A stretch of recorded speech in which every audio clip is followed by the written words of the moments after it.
5 new faces, half a council is brand new. Is this going to be part of a consideration in the transition? Are you going to be sitting down with them individually or together as a group? Or? No. Absolutely. I'd like to sit down with every member of council, the returning members and the new members as well. I think it's important we start the dialogue as quickly as possible.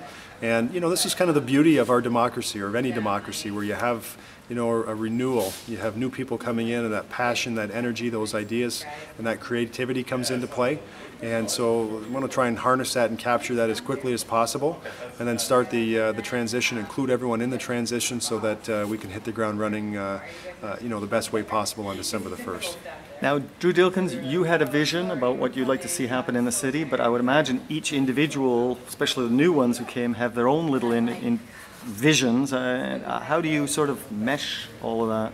Well, I think there's going to be some common ground. If I pull out all the campaign literature, I'm sure there's some common ground amongst all the candidates, and so it's a matter of finding out what that common ground is, and try to create a shared vision that we can all adopt. At the same time, you know, I know clearly, and I've seen it in lots of literature, that you know, it's easy to campaign, and when you've not been a politician, it's easy to campaign and say you'll do this and you'll do that.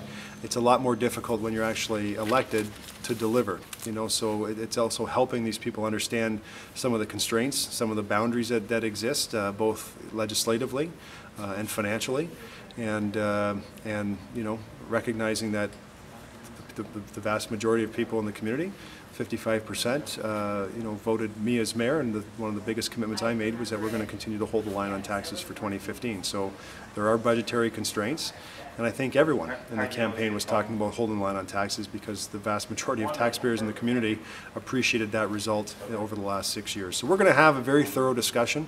We're going to put all those ideas on the hopper and try and create a shared vision for our community.